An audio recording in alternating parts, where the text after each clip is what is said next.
Welcome to the Intuitive Therapist Podcast with Janice R. Cohen, therapist, clairvoyant, empath, and medium. Listen in as she takes a no-nonsense deep dive into real human struggles and how to resolve them. Janice will share channeled information from her spirit guide team, as well as the angels and archangels, to help you master your emotional, physical, financial, and spiritual destiny. And now, Janice R. Cohen. Hey y'all, this is Janice Cohen, the Intuitive Therapist here on the Intuitive Therapist Podcast. We got another great episode today. And, there are times in our lives where, when we felt like something is getting in our way of moving forward and we just can't put our finger on it. I'm sure you have. And we think this is an external block, but in truth, our blocks reside within. Frustration, confusion, anger, helplessness, and hopelessness, among other emotions, can be experienced when we feel held back. In many cases, we can feel plain old defeated. Many times in my life, I felt like something was holding me back, but I just couldn't put my finger on it. It's like it felt elusive. But hindsight is really 20/20. And when I look back and I take a walk down memory lane, well, I can clearly see what that root cause of my perceived barriers was. Having been a therapist for almost 3 decades, one thing I know for sure is that even though we may not be able to access the answers, or we kind of convince ourselves that we can access the answers about what prevents us from moving forward and having that forward movement in our lives, ultimately, we know what stands in our way of stepping up to ourselves in our lives. If we're willing to look honestly within ourselves, all the answers are there. Most often, primarily, we have long held limiting beliefs about our capabilities based on either familial and societal discouraging influences and our own personal experiences that led us to believe that we can't be more than our limitations allow. Because we've become accustomed to nurturing these resourceless beliefs, we alone stand in our own way of personal progress. We must make the unconscious conscious in order to change our lives and expand. Because everything is energy, every thought, feeling, word, object, there's an energetic charge that if the charge is negative and we enforce this negativity with negativity, we're held back. Unless we remove the stagnant old energy, either through revision of our internal dialogue and or by getting help from others who can assist us in removing this stagnant old energy from our past lives, trauma and pain from our current life experiences, and the energy that we sustain ourselves by believing, thinking, and feeling a particular way about our lives, we will most likely maintain a healthy sense of stuckness and defeatist thinking. Today, my returning guest, India Leigh, she's revisiting my podcast to talk about the energy blocks that get in our way. She's going to share her wisdom about how you can recognize them and move them out of your way so that you can move forward with more ease, conscious growth, and grace. Welcome, India. So glad to have you back. I'm glad you're a recurring guest. I always love to have you on the show. I love it too. And thank you so much for having me back. And that was just so beautiful. Everything you just shared. I especially love the part about looking back and seeing clearly the things that you've already moved through and being able to see those root causes in retrospect, because that's one of the things that can actually, I was thinking while you were talking, help us in the moment. Is in the moment, if we kind of project forward and say, what's this going to look like in 10 years to me? It really helps with those things that we're feeling blocked about. Oh, yeah. And you know what I find? I think most people, I would say most of us, until we get to a point where we are intentional with our lives, we kind of go through our lives, we feel what we feel, and it's kind of like we just sit there.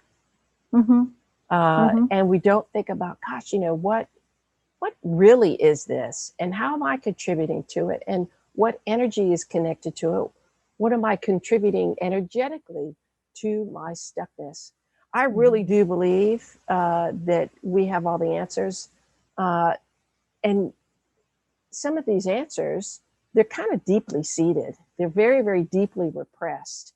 But there's always a nagging, a nudge that says that you know what this is. It may not be able to be clear or show its face so clearly right now, but you know.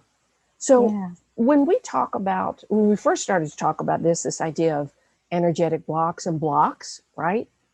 I want to hear a little bit about what you'd like the listeners to know today that can really help them break free and move forward from this stuckness that most of us feel at some or many points in our lives. Yeah.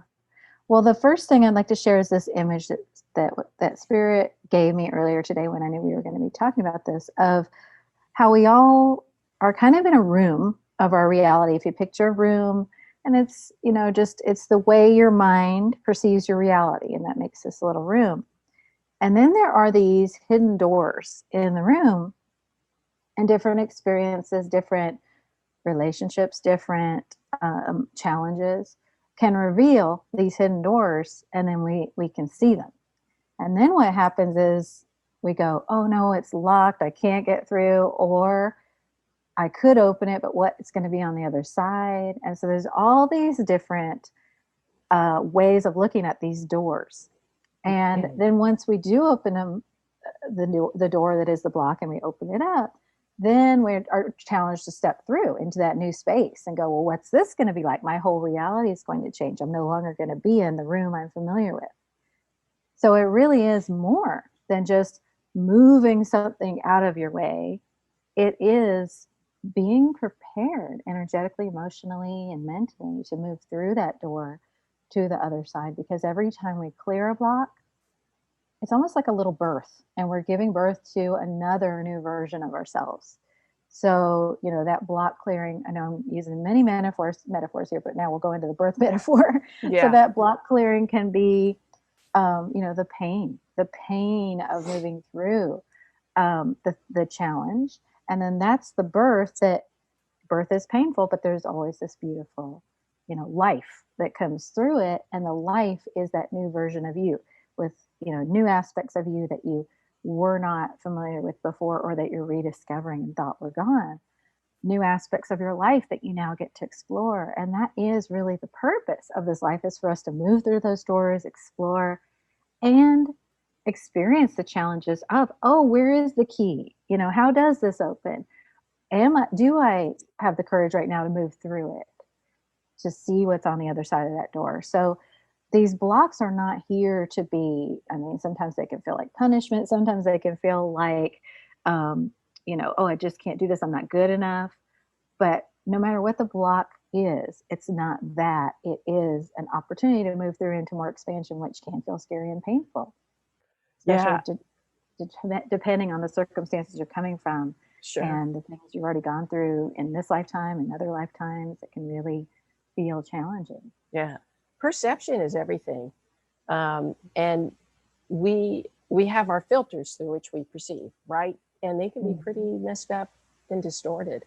And so one of the things, as I was listening to you talk, I think if people could remove the emotions that are connected to decisions and outcomes, decisions could be made in a snap of a finger. They'd be made all the time. But the challenges and the outcomes, when we think about possible outcomes, I think most people tend to feel like they're in a bind when they think of outcomes, because they get caught between one or two, right? But really, if you were to kind of put your thinker on it, there's always one more, and then there's always one more. But because our perception is so skewed, it's hard to imagine the plethora of outcomes, right? So when we think about growing and expanding and outcomes and decisions, most people are afraid not of the outcome, because the outcome in and of itself, or the decision in and of itself, is neutral. But the charge comes from, can I handle it? Right? It's the perceived ability to handle the outcome. The outcome is going to be what it's going to be. That's the thing. We forget it. I forget it sometimes. The outcome is going to be what it's going to be. You cannot influence it.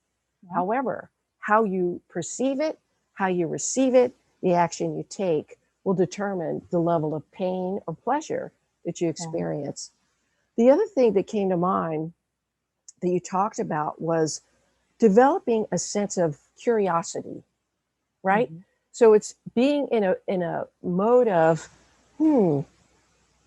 what is this going to be? Versus, oh my God, what is this going to be? Right. You can Feeling ask that the same sense of question, yeah, but with a Yeah. different tone, different intention, and the Mhm. experience is entirely different. So Yeah. tapping into the curiosity, knowing that you've been through so much shit before, you're still Yeah. here.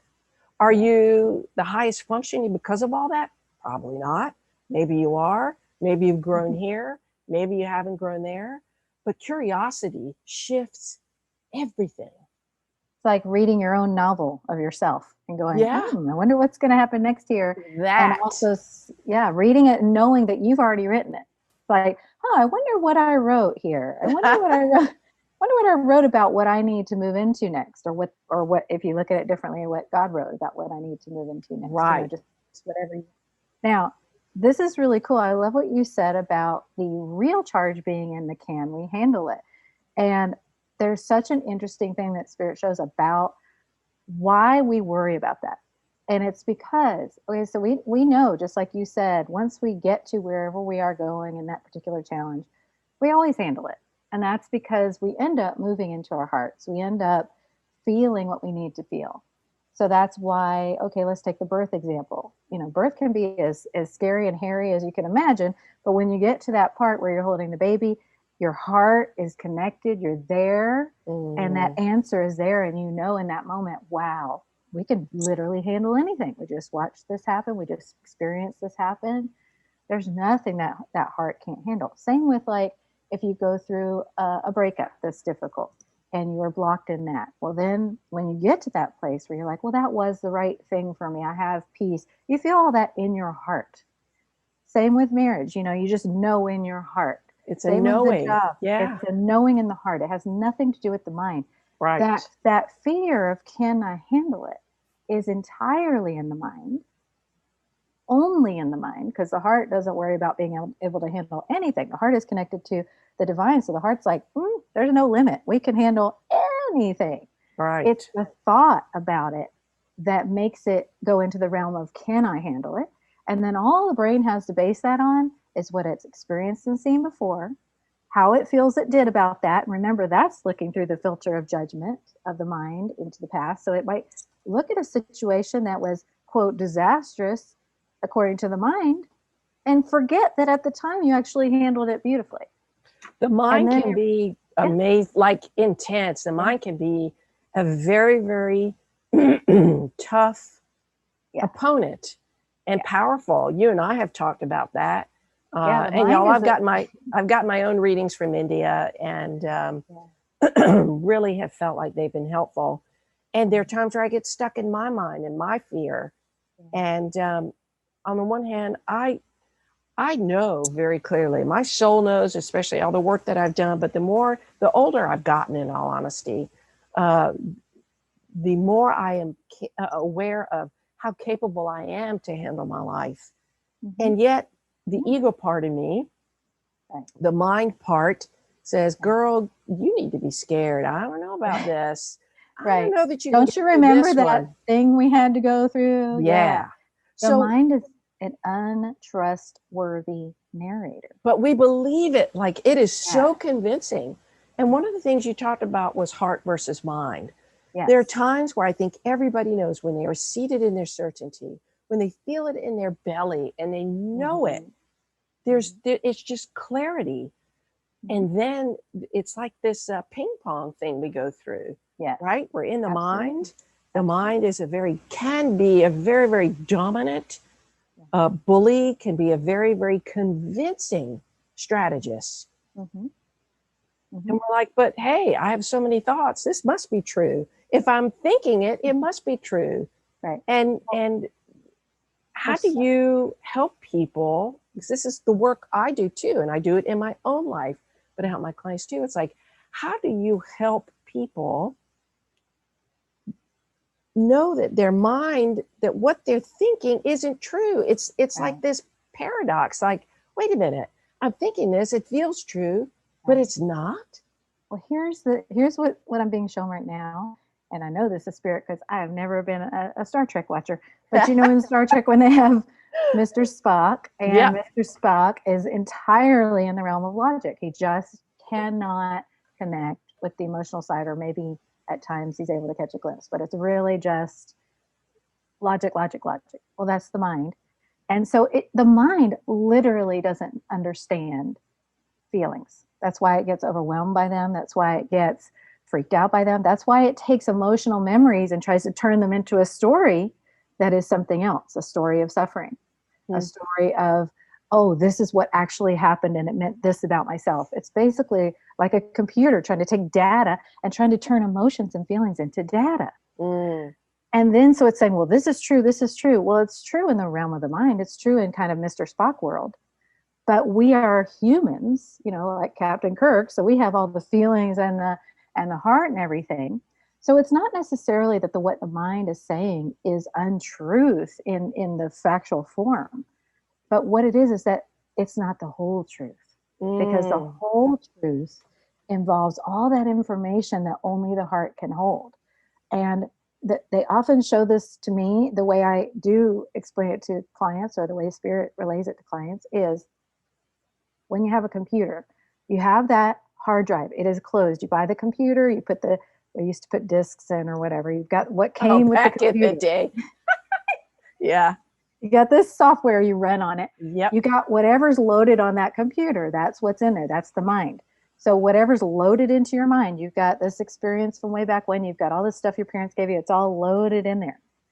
That is what the information you have. That is the quote truth that your mind's going to go with. Your processing system. That's how you process. Processing system. And it's closed. It's a closed circuit. Then when we plug it into the internet, when we get on that wireless internet, we are connected to all of knowledge. We're connected to all information. That is the heart. That is your divine knowing. So when you get into your heart, you're basically getting on the internet of all the divine knowledge in the whole universe, of all the understanding in the universe. So if you stay in your mind and you let your mind kind of tell you, this is the truth, this is the truth, this is the outcome, this is what I'm worried about, this is what I'm afraid of, you're going to have a very limited base of knowledge to work from. It's not necessarily wrong, it's just limited. Then you shift into that heart and it's like, oh, here's all the answers. I can Google anything from the heart. I can access anything that I need to access to handle anything. How do you, just in your work, help people catch themselves from being stuck in their minds to shifting into heart? Because sometimes it's hard. It is hard when you get that obsessive loop and you're just convincing the shit out of yourself that what you're thinking is the truth. And here's the thing I want to tell listeners too. It's like, if there's, in my opinion, and I'm curious, India, what you think. In my opinion, to confirm something as truth, it's when you know it in your gut. It's not, it feels a certain way. It's like, I know this, maybe I don't want it to be this way. And I get all pissed off, or because of this person did this, or this situation is, but in truth, we know. So, it's hard to get off that running train, and it's a fast locomotive of thought that runs this beautiful programming to give us all the evidence why or why not, and hop off that and get into heart. That I'm sure the listeners are going, well, how do I do it? That's lovely that we're talking about this. Right. How nice do concept, I actually do it? Yes, lovely. Exactly. Yeah. Well, there are some very real strategies. First, you're going to actually just question the mind. It's something we do not do. And you know, we're not really taught to do it. Stopping and asking. If somebody else was telling us a set of facts, like a salesperson or something like that, we would be questioning. We would be like, well, what about this? What about that? What happens if this happens? What if that happens? But we don't stop and do that to our own minds. So when the mind is saying, I'm afraid of this because, you know, I have to do this and I've got to do that, and this has to happen, and it tells you all these facts about the situation. Like if someone wants to leave a job and their mind is going, well, you have to pay the bills, so you can't leave that job. Okay, well, this is a set of quote facts that the mind is putting forward. Yeah. Then You're not, we don't ever stop and take that apart. But if we look at it, we go, well, wait a minute. Okay, I have to pay the bills. What does that mean? Really looking into it. Okay, let's look at it. What are you actually afraid of? Are you afraid we're gonna be evicted? Are we afraid we're gonna, like, what are the actual fears? And let's look at, realistically, would that happen right away? Would this other thing happen right away? Are there other options that would, just sort of taking it apart and questioning it, and then going, oh, okay, well, my mind's telling me I have to keep this job to have that outcome. Is that the only way to have that outcome? Let's take that to the furthest extent. Beautiful. And really, really worst case scenarioing all those thoughts that the mind is putting forth, because we tend to just look at what the mind says is scary and real and go, oh yeah, you're right. And then get right back in our little shell. And we don't question it. Almost always the mind is going to present a binary view. So the mind is going to present this or it's that. Well, you can't do this because of that, and you can't do that because of this, so you're stuck. But there is always, just like going into the heart for more information, the heart will always have the third way. The heart will always have the other way. But the trick is that you cannot allow your mind, you cannot ask your mind to come up with what that third way is, because it never will. It's just like asking your computer to come up with, how far is the sun from the earth if you're not on the internet. It's not going to do it. Right. So your mind is not going to know the third way, but your heart will. Reminds me of Byron Katie's work. I don't know if you've ever heard of Is Byron it Katie, true? the work. Yeah. Is this true? Is this always true? Right. And then there's the question of, and this is the curiosity part as well, what if this isn't true? Mm-hmm. Now, it's interesting because I was feeling into that and getting chills as we're talking about that, because that's a real important question to say, well, what if this isn't true? Yeah. I believe that the body knows answers. Mm-hmm. It's without a doubt heart, mind, but the gut, the body knows. Mm-hmm. So if you're having a thought that's disturbing and you're able to say, well, what if this isn't true? And your gut says, and it screams, oh, yes, it is. Right. That you can trust. Yes. Right? Yes. Does that make sense? Yes. Byron Katie's The Work is amazing. If y'all don't know about it, y'all look her up. Yes. Her name is spelled Byron. I think it's E. Last name is Katie. It's called The Work. Yes. And it's fabulous for really dismembering the thoughts that are taking hold of you. And that is so helpful every time. Because when you start questioning that mind, you'll find eventually it has nothing. All it has is the past. That's all it has, because it's only programmed with the past, whether it's your past, your parents' past, history's past. That's all it's 30 got. seconds ago past. 30 seconds ago past. Yeah. And then it takes that and projects it out into the future. But it knows nothing about the possibilities of this moment. That's only accessible through the heart or through your guidance, however you connect with your guidance. The other thing is, I love what you said about listening to your body, because your body will tell you what is needed. You can quite literally read your own physical body for what it's telling you about the situation. If you're getting headaches all the time, then your mind is constantly struggling with something. That is, it's constantly denying something, or it's constantly fighting with something. You can feel into that. If you're having stomach pains all the time, you might be, and of course, check with your doctor, but you might be, feeling something in your gut that you're ignoring, or you might be having trouble digesting something. So your body will often show you what the emotional blocks are through your body. Or if you just feel disconnected from your body entirely and you feel kind of like, I don't know what's going on with my body, feel very disconnected, that's a disconnection from your guidance, from your feelings. So really feeling into all that. The other aspect is something we talked about on a previous episode, which is all of your relationships.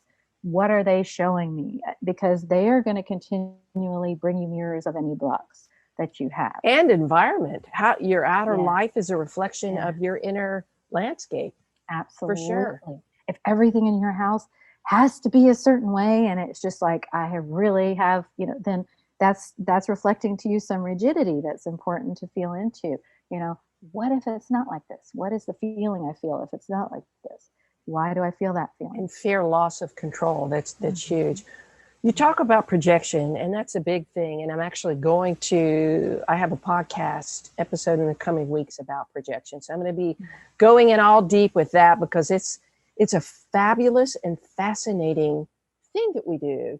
And I find that when people project, if you could think about it as you go to a movie theater, right? And the movie is projected onto a screen. Well, we as human beings, as ego-driven human beings, we project this all over people. We kind of like vomit our projections, our fears and all of that, fears of potentially unmet expectations, and of also really ultimately when we project all of that stuff onto other people, what they might think, how they'll judge us, and all of those kinds of things, really the fear is within. It's I am not settled enough with myself to be able to take what I've experienced or take who I am and be okay with it. So I'm going to project all of that onto other people. I remember years ago, I was in my late 30s. I was engaged for the second time. I was engaged at 36. Broke that off. I was engaged at 38. And I broke that off. And I take pride in the fact that, you know what, I didn't settle. However, I was connected to the public a lot. And the biggest fear I had was, oh my God, they're going to think I'm a failure. They're going to think there's something wrong with me. I must be fucked up in some royal way that I can't sustain an engagement or whatever. So I had the whole weekend to experience those lovely thoughts. And I walked in on Monday morning and people noticed I didn't have my ring on. And they said, hey, what happened? And I just looked at them and I said, it didn't work out. I broke it off. And 100% of the people said to me, good for you. Yeah. Good for you that you didn't get into something that was wrong. That even though this feels like a delay, it's not the end, And so all these projections are all over the place and literally they're untrue. They're untrue. And the beautiful part is you determined that because you chose to love you in that, to share it vulnerably. And when you did that, that was reflected back to you. If you had gone in there with a story from the mind that was designed by the ego to protect you from judgment, then they would have reflected judgment to you because that would have been what you were going in sort of with the energy of.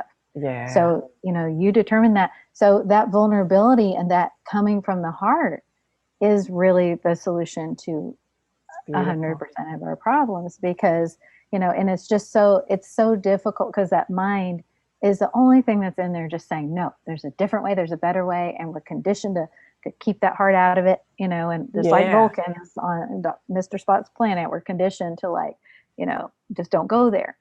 And, for whatever reason, it's really about survival. It's about, just very earthly driven, conditional arrangements that we've had in the past.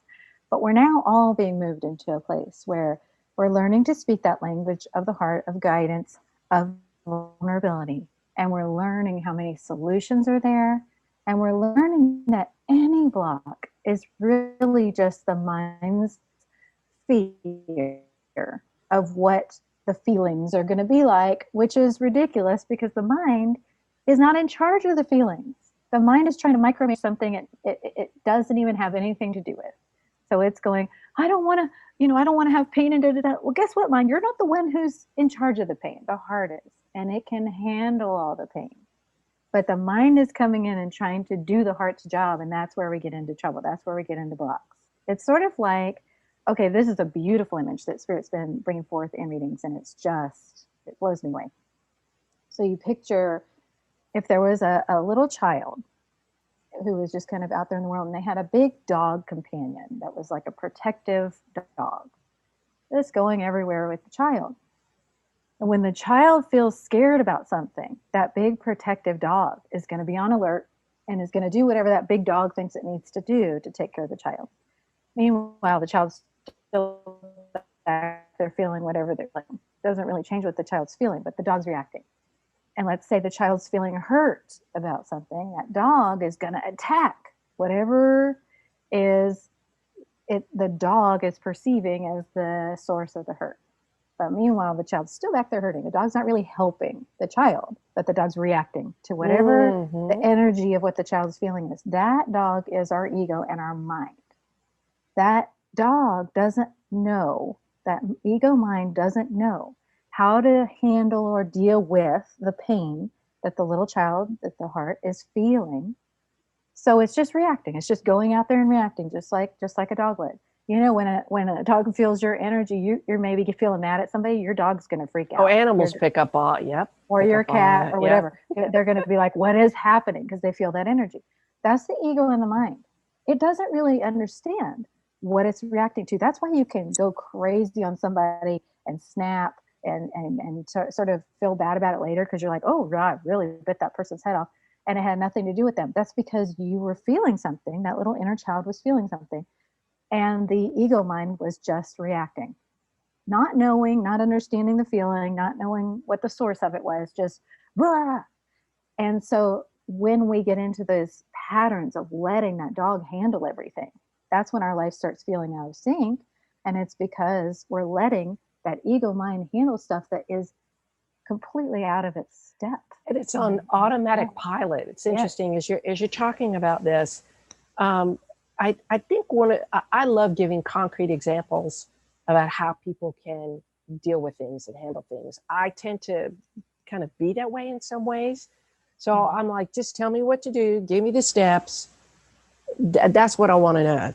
So one of the things I think about as you're talking is a way to know that the mind is in control because our thinking is so automatic, so convincing, so reactionary, is to recognize that if I feel something negative, if I'm not at peace, or if I don't feel joy, or if I don't feel happiness, then my mind is in control.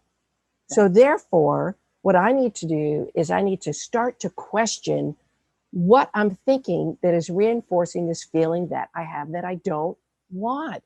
And start questioning what you're really feeling. Right. Underneath the thoughts, what am I really feeling? What is the real emotion that I'm not getting past the thoughts to get to? Right. So you say, hey, I'm recognizing I'm in a crabby ass mood, or I'm irritated, or I'm angry. Like, I don't want to feel that. You've got to stop yourself and say, I don't want to feel that. You have to make a conscious intention, right? And but then you have to take it a step further. Good. What am I actually feeling? Because we know what we don't want to feel. I don't want to feel the crabby, but what am I really feeling? And what do I want to feel? Right. The number one way to know that your mind's in control is that you are making what you're feeling be because of what's happening externally. I'm crabby because everybody just keeps da-da-da-da. I'm crabby because I'm in this awful job. I'm crabby because I have to live in this place. And I'm angry all the time because the world, blah, blah, blah. That's how you know. Because the mind is going to always tell you. Blame something else. Yeah, beautiful. Because the mind is trained, just like a survival animal, just like that dog, to look for external threats. Just like we said, the child is feeling sad. The dog is going to look for what's doing this to you. It's not going to understand that there's just stuff going on inside. That's how the mind is. So the second way you can tell is if you are having things happen in your life where you go, why does this keep happening again and again and again? If you have cycles and patterns that you keep noticing where you're like, it'll happen to me. Like I'll be like, oh my gosh, I'm having a week where people keep challenging me. They keep telling me that, what I'm giving them is not what they expect or whatever. Then I have to look at how am I, doing that? Do I have a fear that, other people's expectations are going to be bigger than what I can provide? Do I have a fear that my own expectations are going to be, really feeling into what is this showing me? If it's happening over and over again, it's definitely showing you're in your head about something. Because when you're listening from a heart place, when you're in your guidance, you don't need to hear it over and over again. You're already hearing it. You're already getting the message. You've got that. Yeah. I love this idea of questioning our thoughts. I love this idea of being more intentional about how we choose to think. I think, like I was talking in the introduction, uh, we can really fuel the hopelessness and helplessness, or we could fuel something else, right? Mm-hmm. We could choose what we enable. And I think most people, unless and until they get to a point where they're like, wait a minute, I could choose how I think. I can choose how I show up to myself. Until you get to that point, you're stuck. I call it in the shit of thoughts. You're Right. in the hole Yeah. and you can't get out. And it's like, this is how I'm supposed to experience. So when we think about the things that block us, when you talk about energetic blocking, because that was something that really we talked about it at the beginning, and especially Mm-hmm. in terms of today. Mm-hmm. Talk to me a little bit about your understanding in your mind about energetic blocks, what people Mm-hmm. need to know about them, how to remove them, because that for most people, unless you're kind of tuned into the woo woo world, this idea of energetic blocks, you're like, what is that? Yeah. Well, the thing you need to understand, that everyone needs to understand first, is that we're born with many of these. We do have, past life karma or things we've come in to learn. We do have things, past wounds, and even if you don't believe in past lives, things from previously in this life where the experiences have really gunked up different aspects of our being. So if you look at the chakra system, you can have, your creative chakra, of your sacral area be blocked up. You can have things in there because when you were young, you were constantly made to work and not create, or that part of you was oppressed somehow. So you've got all of this that you're holding on to in there, and you can go in energetically through readings, through energy work, just through tapping into what's happening in your energy, in your chakra system, and feel, oh, there is a blockage here. That's where energy work really comes in so beautifully, because we can do a lot cognitively. We can do a lot through inner child and healing work and the emotions. But there are some aspects where there's some stuck energy in places that just It's needs to be beyond the moved. intellect, Yes. beyond the intellectual work. Yes. And energy healing is probably one of those things that people, that sort of mainstream people who aren't doing woo woo stuff all the time, probably have the hardest time with, because you can see where massage therapy gets rid of knots in your muscles. But we have the same type of thing energetically, where you can literally get an energy massage that will work out those knots in your energy. And that's harder for us to conceptualize because we can't see it. But there are people in energy medicine that could really explain it to you in a way that your mind would even go, okay, I get it. And you will, the most important part is that you feel the difference. Even if you can even have an energy session remotely. And I do those all the time with Jen Huber, who's an energetic shamanic healer. And she comes in and we'll be doing a reading. They'll get the messages about their blocks. She'll come in and really energetically move that through a healing meditation, through going into the energy and moving it. So that is so key, because you can get the messages all day long, but if you're not moving the energy, if you're not moving that block, you can try a little experiment on your own. So if you feel into, if you're like, okay, I feel like I, sometimes if you listen to your body, oh my gosh, I'll get pangs right in my heart chakra, and it'll be like, oh, I am really moving into my feelings, into, you'll get something in your body that shows you what chakra you're dealing with, like we said, those headaches. Or if you just feel into that area that your body's bringing your attention to, let's say it's lower back pain, okay, it's bringing my attention to that middle area. That's the area about personal strength. That's the area about coming into your own personal power. You can just do a meditation. You can actually find tons of them on YouTube. You could say, guided meditation for strengthening or opening or clearing my solar plexus chakra. You can just do a quick, Google search for which chakra goes with which part of the body. And then just do that meditation and really set the intention. I'm going to clear out an energetic block in this area. Do that a few times. You will feel a shift in the difference. That can help you even beyond what this mind and, talking stuff can do. It's all about setting that intention to clear things, and also releasing the concept that we have to fix anything. too, because we're not, broken things to be fixed. We are beings that are here to experience all these parts of ourselves. So if you're a person that was born into this life with a lot of challenges around feeling your emotions, that's just a journey to go on. That's like if you were born in the desert and you have lots of, desert terrain to explore. It's just like, that's just where you are energetically in your journey.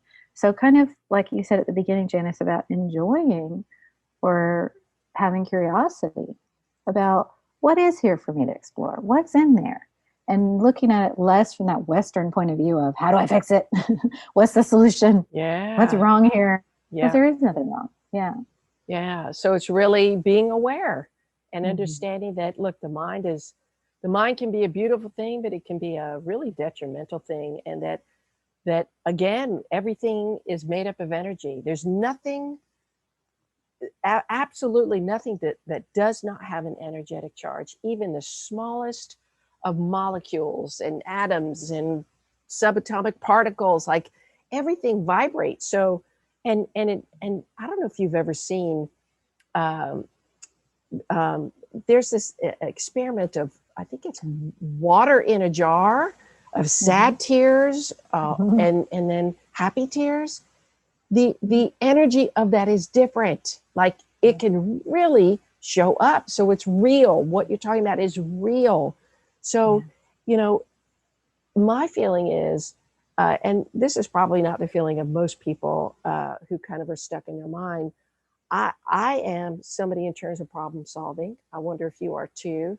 I say, I don't care what I have to do to resolve this. I don't care who I have to go to, who I have to talk to. I want to feel good. I want to feel better. So therefore, I'm going to try anything, right? My wish is that people would expand their thinking to consider what you're talking about, because there's real validity in it. Yeah. There's real validity in it. Yeah. And also knowing that you have all sorts of support available to you all the time with your divine team, with your interconnection to source, where you can say, okay, I am in alignment with receiving more balance, more healing in my body and my emotions and my mind. Just show me, and just really aligning with that energy, agreeing with that energy. We have a mental block. The biggest mental block we have is that we are supported. We all of us have this mental block to accepting the degree, the amount of support and resources that are divinely there for us all the time. It's just like that internet analogy. All we got to do is plug in. It's there.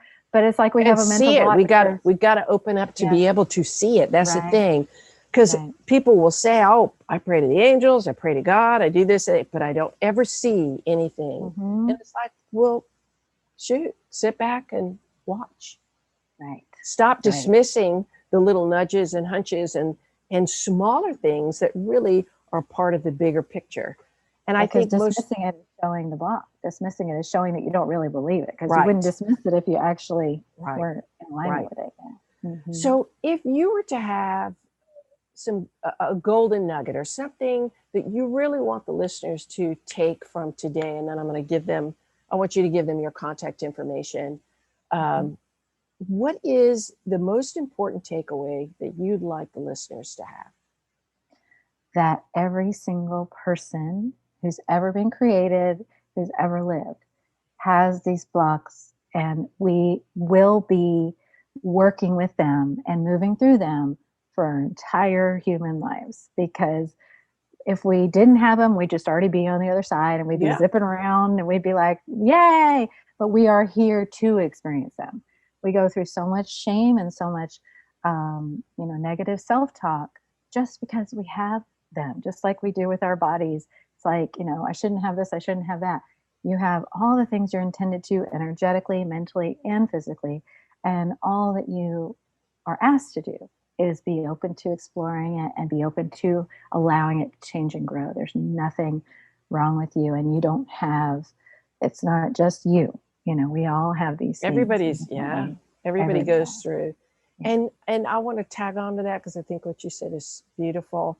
You said, hey, don't beat yourself up so much. We're all here going through our own path and our own hard time. It's hard to see that, though, when you're so caught up in your own stuff. Everybody, no matter what they post on social media or how they show up and pretend, we've all got our stuff to deal with. We are all flawed and perfect at the same time. Yes. And I appreciate you saying that. I think it's important. I think also I want to hammer in, and I do mean hammer in, the knowingness, the notion, the truth of your gut knows. Your heart is a place where if all you do is ask two questions. One is this true? And the second is, what would love have me do? Then your life is going to be on a very, very different trajectory. And question your mind. It's so huge. Question your mind. And if your mind and your gut are in alignment, that is truth. Yes. Oh, I love that. Love it. So please tell the listeners how to get in touch with you. Y'all, if you haven't, if you're thinking about getting a reading, if you've gotten one and you want to try somebody else just to see what comes up, or you have a specific issue, India, I'm telling you, she's phenomenal. So please tell them how they can get in touch with you. Thank you. The easiest way is my website, which is indialeigh.com, and that's indialeigh.com. And then that'll have links to everything else. And I'm just excited to explore things with you, because it's such a beautiful journey. The guides always come through with the specific messages that everyone who's receiving a reading needs to know for your point in your journey right then. So if there's a block to be cleared, they'll show you. Yeah. Beautiful. Well, I hope y'all have enjoyed listening to today. I hope it's helped. I know I always look forward to talking to you, India. And I thank you so much for being on my show today. And I'm looking forward to other times that we're going to partner together and you can share additional wisdom with the listeners. I wish all of you listeners a blessed day, a wonderful week, and especially for today's podcast, always live intuitively. Thanks for listening to The Intuitive Therapist. If you like what you heard, the best compliment you can give us is to share this podcast with a friend. And be sure to give us some stars and a favorable review at Apple Podcasts or wherever you listen in.